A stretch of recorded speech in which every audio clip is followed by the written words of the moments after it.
الحمد للہ رب العالمین والصلاة والسلام علی سید الانبیاء والمرسلین اما بعد اعوذ باللہ من الشیطان الرجیم بسم اللہ الرحمن الرحیم واقم الصلاة لذکری صدق اللہ العلی العظیم ونحن علی ذلک لمن الشاہدین والشاکرین والحمد للہ رب العالمین۔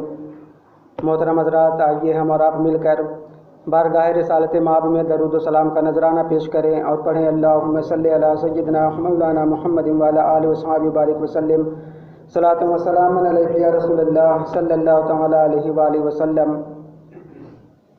محترم حضرات، پچھلے جمعہ کو میں نے معراج مصطفیٰ صلی اللہ علیہ وسلم کے بارے میں کچھ کلام فرمایا تھا،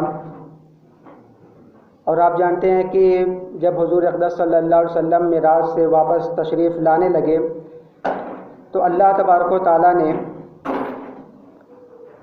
امت کو نماز کا تحفہ دیا۔ آقا صلی اللہ علیہ وسلم فرماتے ہیں کہ جب میں معراج سے واپس آیا تو 50 وقت کی نماز رب تعالیٰ نے مجھے اور میری امت کے لیے عطا فرمایا۔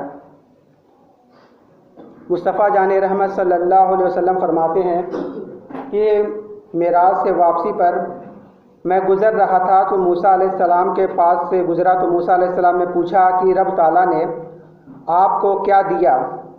تو حضور صلی اللہ علیہ وسلم نے فرمایا کہ اللہ تعالیٰ نے 50 وقت کی نماز کا تحفہ میری امت کو دیا ہے، اور فرمایا ہے کہ نماز مومنوں کی معراج ہے۔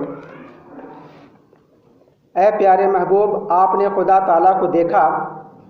اللہ تعالیٰ فرماتا ہے کہ اے محبوب، آپ نے خدا کو دیکھا، یہ آپ کی معراج ہے، اور آپ کی امت نماز پڑھے گی تو نماز مومنوں کی معراج ہے۔ حضرت موسیٰ علیہ السلام نے عرض کیا کہ آپ کی امت کمزور ہے، بوجھ نہیں اٹھا سکتی، اور 50 وقت کی نماز بہت زیادہ ہے، آپ اللہ تعالیٰ کے حضور واپس جائیے اور نمازوں کو کم کرائیے۔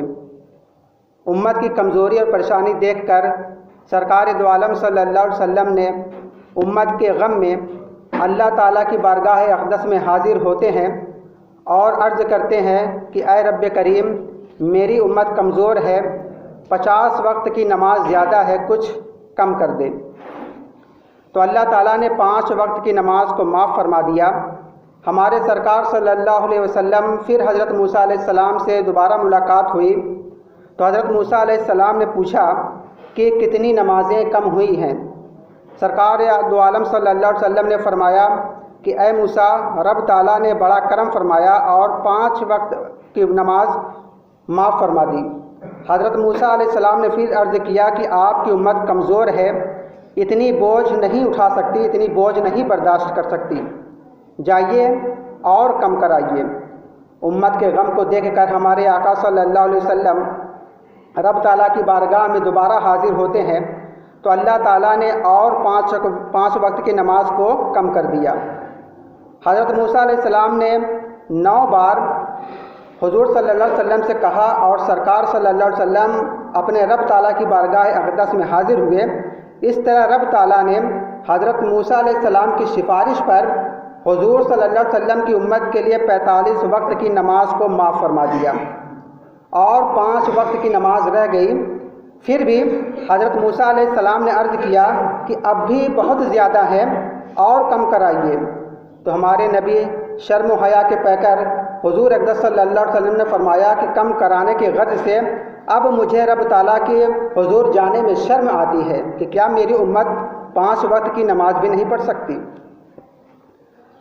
ہمارے حضور جب 5 وقت کی نماز کا تحفہ لے کر آ رہے تھے تو اللہ تعالیٰ نے فرمایا کہ میرے حبیب، غم نہ کیجئے کہ نمازوں کی تعداد گھٹ گئی ہے تو ثواب بھی کم ہو گیا ہوگا، بلکہ اے محبوب، آپ کی امت 5 وقت کی نماز پڑھے گی اور اسے 50 وقت کی نماز کا ثواب دیا جائے گا۔ محبوب صلی اللہ علیہ وسلم کی جو شخص نیکی کا ارادہ کرے اور ابھی کیا بھی نہیں ہے تو اس کے لیے ایک نیکی لکھی جاتی ہے۔ اگر کوئی مسلمان کوئی اچھے کام کا ارادہ کر لے، نیک کام کا صرف ارادہ کر لے، پھر بھی یہ حضور صلی اللہ علیہ وسلم کی شفقت ہے کہ اس کو ایک نیکی لکھ دی جاتی ہے، ابھی تک وہ کام اس نے کیا نہیں ہے۔ اور جو شخص برائی کا ارادہ کرتا ہے اور برا کام نہ کرے تو کوئی گناہ نہیں ہوتا جب تک وہ گناہ کر نہ لے. جب گناہ کر لیتا ہے تو اس گناہ کو لکھ دیا جاتا ہے. یہ سب صدقہ ہے محبوب پاک صلی اللہ علیہ وسلم کی نسبت کا کہ ہم کیسے بھی ہیں مگر محبوب نبی صلی اللہ علیہ وسلم کی امت ہیں. اب یہاں پر میں عقیدے کی بات بتا دوں کہ اہل سنت کے مخالف کا کہنا ہے کہ قبر والوں سے مدد لینا شرک اور بدعت ہے اور قبر والوں کی مدد نہیں لینی چاہیے. تو ایسے لوگوں سے میں پوچھنا چاہتا ہوں کہ حضرت موسیٰ علیہ السلام کا انتقال ہو چکا ہے, آپ قبر میں تشریف فرما ہے, 50 وقت کی نماز فرض ہوئی تھی, کم ہو کر 5 وقت کی نماز رہ گئی, تو یہ نماز کی تخفیف حضرت موسیٰ علیہ السلام کی سفارش اور مدد سے ہے. اب میں ان سے پوچھنا چاہتا ہوں کہ جو یہ بکتے ہیں کہ مدد نہیں لینی چاہیے, کہ اللہ تعالیٰ کی بارگاہ میں نبی یا ولی کو وسیلہ بنانا شرک اور بدعت ہے اور قبر والوں سے مدد مانگنا جائز نہیں ہے, تو ان کو چاہیے کہ 50 وقت کی نماز پڑھیں, اس لیے کہ 5 وقت کی نماز تو حضرت موسیٰ علیہ السلام کی سفارش اور وسیلہ سے کم ہو کر ملی ہے. دوسری بات یہ کہ حضرت موسیٰ علیہ السلام قبر والے ہیں اور ان کی مدد سے امت کی پریشانی دور ہوئی ہے, ورنہ 50 وقت کی نماز پڑھنا کتنا دشوار ہوتا. تو پتہ چلا کہ قبر والے بھی مدد کرتے ہیں جیسا کہ حضرت موسیٰ علیہ السلام نے پوری امت کی مدد کی. تو میں عرض کرنا چاہوں گا کہ جب موسیٰ علیہ السلام قبر والے کی مدد کر سکتے ہیں تو گنبد خضرا کے مکین ہمارے نبی مصطفیٰ جان رحمت صلی اللہ علیہ وسلم کی مدد اور استعانت کا عالم کیا ہوگا؟ کیا ہمارے نبی مدد نہیں کر سکتے؟ اب یہاں پر امام احمد رضا فرماتے ہیں کہ اپنی بنی ہم آپ بگاڑیں, اپنی بنی ہم آپ بگاڑیں, کون بنائے بناتے یہ ہیں, لاکھوں بلائیں کروڑوں دشمن, کون بچائے بچاتے یہ ہیں صلی اللہ علیہ وسلم. اب آئیے دیکھیے کہ نماز کیا ہے. حضرات, مخلوق کا اپنے خالق کے حضور میں بندگی کا اظہار, اس کی یکتائی اور بڑائی کا اقرار, اس کے رحمان و رحیم ہونے کی یاد, حسن ازل کی حمد و ثنا, اس خالق و مالک کے لیے مالک کے بے شمار احسانات کا شکریہ, یہ ہمارے اندرونی احساسات کا عرض و نیاز ہے. زندگی کا حاصل ہستی کا خلاصہ یہ ہے کہ الست بربکم کا فطری جواب ہے کہ جب رب نے فرمایا کہ کیا میں تمہارا رب نہیں ہوں, تو سبھی روحوں نے کہا بلا, کیوں نہیں, تو ہمارا رب ہے. اور معراج, نماز معراج کا تحفہ ہے, دین کا ستون ہے, کامیابی کا راز ہے, اور وہ کیا ہے, وہ نماز ہے. حضرات, نماز کو جملہ عبادات میں خصوصی فضیلت حاصل ہے. حج زندگی میں ایک بار مرتبہ صاحب استطاعت مسلمان پر فرض ہے. زکوٰۃ سال بھر میں ایک مرتبہ صاحب نصاب مسلمان کو دینا ہوتا ہے. رمضان شریف میں روزے بھی 11 مہینے کے بعد آتے ہیں, مگر نماز وہ عبادت ہے کہ جو ایک دن میں 5 مرتبہ فرض ہے. نماز ہی وہ اعلیٰ عبادت ہے جو ہر مرد عورت امیر و غریب سب پر فرض ہے. اور احادیث مبارکہ میں آیا کہ قیامت کے دن سب سے پہلے بندے کا حساب اس کے نماز کا ہوگا. تو دوستو, یہ دنیا فانی ہے اور دنیا کی ہر چیز فانی ہے. ہمیں چند روز دنیا میں گزار کر اپنے پیارے رب تعالیٰ کی بارگاہ عظمت میں حاضر ہونا ہے اور ہر چیز کا حساب دینا ہے. کتنا کمایا اور کہاں خرچ کیا, حساب دینا ہے. جوانی کو حرام کاری میں گزارا یا نیک کاموں میں, اس کا حساب دینا ہے. زندگی کی ایک ایک سانس, ایک ایک لمحہ, ایک ایک منٹ, ایک ایک سیکنڈ کا حساب دینا ہے. مگر جو سب سے پہلے حساب دینا ہوگا وہ نماز کے بارے میں ہوگا. اور ایک اور حدیث میں حضرت ابو ہریرہ رضی اللہ تعالیٰ عنہ بیان کرتے ہیں کہ رسول اللہ صلی اللہ علیہ وسلم نے ارشاد فرمایا کہ بے شک قیامت کے دن سب سے پہلے بندے کے اعمال میں سے جس چیز کا حساب ہوگا وہ نماز ہے. اگر وہ درست ہوئی تو وہ کامیابی اور فلاح پائے گا, اور اگر وہ درست نہ ہوئی تو وہ نامراد اور ناکام ہوگا. اور ایک اور حدیث میں رسول اللہ صلی اللہ علیہ وسلم نے فرمایا کہ سب سے پہلے قیامت کے دن بندہ سے نماز کا حساب لیا جائے گا. اگر یہ درست ہوئی تو باقی اعمال بھی ٹھیک رہیں گے, اور یہ بگڑی اور خراب ہوئی تو تمام اعمال بگڑیں گے. ہمارے آقا صلی اللہ علیہ وسلم نے فرمایا کہ ہر چیز کی علامت ہوتی ہے اور ایمان کی علامت نماز ہے. تو دوستوں، آگ کی علامت گرمی ہے، برف کی علامت ٹھنڈا ہے، سورج کی علامت دھوپ ہے، چاند کی پہچان روشنی ہے، پھول و گلاب کی پہچان خوشبو ہے، اور مومن کی پہچان یہ ہے کہ وہ نمازی ہو۔ افسوس کی بات ہے کہ آپ مومن ہیں، ہم مومن ہیں اور نماز نہیں پڑھتے۔ ایسے مومن کو اپنے ایمان کا جائزہ لینا چاہیے کہ ایمان میں کوئی کمی تو نہیں رہ گئی۔ اللہ کے حبیب ہم بیماروں کے طبیب صلی اللہ علیہ وسلم نے ارشاد فرمایا کہ اسلام کی بنیاد 5 چیزوں پر ہے۔ پہلا، گواہی دینا کہ اللہ کے سوا کوئی معبود نہیں اور محمد صلی اللہ علیہ وسلم اس کے خاص بندے اور رسول ہیں۔ دوسرا، نماز قائم کرنا۔ تیسرا، زکوٰۃ دینا۔ چوتھا، حج کرنا، اور پانچواں، رمضان شریف کے روزے رکھنا۔ ہمارے حضور صلی اللہ علیہ وسلم نے فرمایا کہ اللہ تعالیٰ کی بارگاہ میں سب بندوں میں سے افضل بندہ وہ ہوگا جو نماز کے لیے وقت کا خیال رکھتا ہے۔ اور نبی رحمت صلی اللہ علیہ وسلم نے ارشاد فرمایا کہ اگر بندہ وقت میں نماز پڑھے تو میرے بندے کا میرے ذمہ کرم پر وعدہ ہے کہ اسے عذاب نہ دوں گا اور بے حساب جنت میں داخل کروں گا۔ حضرات، وقت میں نماز پڑھ لینا کتنی سعادت اور نیکی کی بات ہے، اور اللہ تعالیٰ کو یہ عمل کتنا پسند ہے کہ بندہ کو عذاب بھی نہ ہوگا اور بے حساب جنت میں جائے گا۔ آج کے اس مبارک دن میں، اس جمعہ میں، آؤ ہم سب مل کر یہ عہد کریں کہ وقت کے 5 وقت کی نماز کی پابندی کریں گے اور ضرور پڑھیں گے انشاءاللہ۔ اور ایک اور حدیث میں میرے پیارے رسول صلی اللہ علیہ وسلم نے فرمایا کہ نماز مومن کا نور ہے اور نماز دین کا ستون ہے۔ جس نے نماز چھوڑ دی اس نے دین کے بنیاد ڈھا دیا، اور جس نے نماز قائم کیا اس نے دین کو قائم رکھا۔ امیر المومنین حضرت علی رضی اللہ تعالیٰ عنہ روایت کرتے ہیں کہ رسول اللہ صلی اللہ علیہ وسلم نے فرمایا کہ نماز ہی سے اللہ تعالیٰ کی رضا حاصل ہوتی ہے۔ نماز فرشتوں کی محبوب عبادت ہے۔ نماز انبیاء کرام کی سنت ہے، معرفت کا نور ہے، ایمان کا جز ہے، دعا کی قبولیت کا ذریعہ ہے، رزق میں برکت کا سبب ہے۔ نمازی کا نماز دل کا نور ہے، منکر نکیر کے سوالوں کے جواب کا وسیلہ ہے، قبر میں مونس اور غمخوار ہے، میدان قیامت میں سایہ اور سر کا تاج ہے۔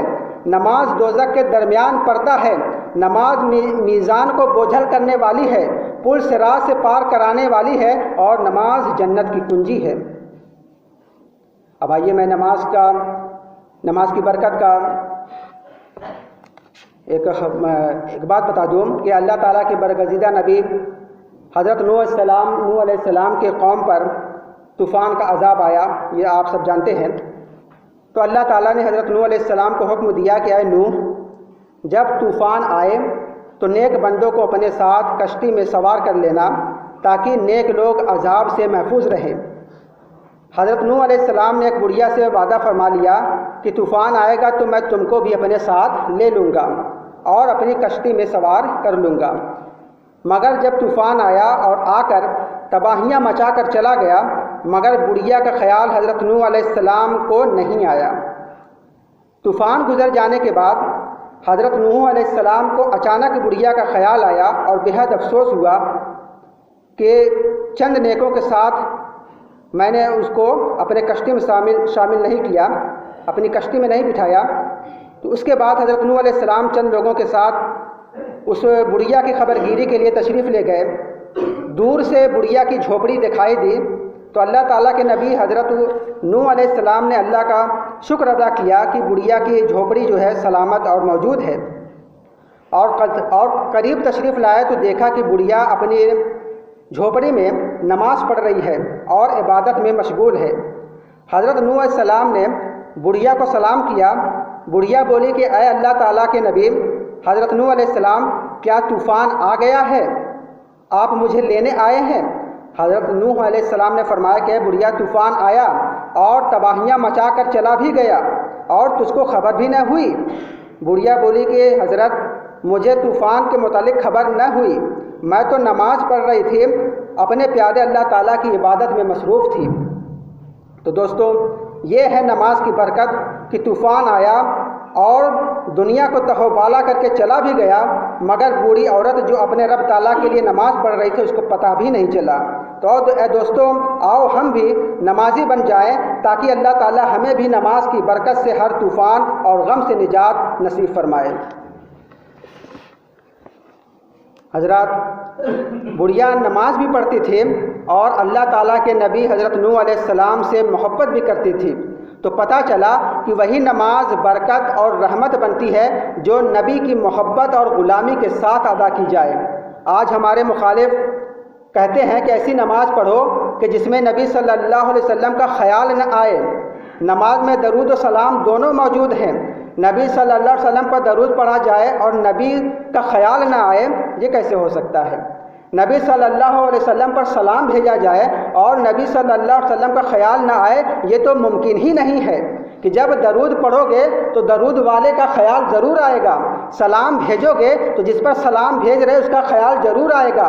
اور حکم اور ہم ایمان والوں کی نماز تو مکمل اور مقبولیت اس وقت تک نہیں ہوتی کہ جب تک نبی کا خیال نہ آئے دل میں۔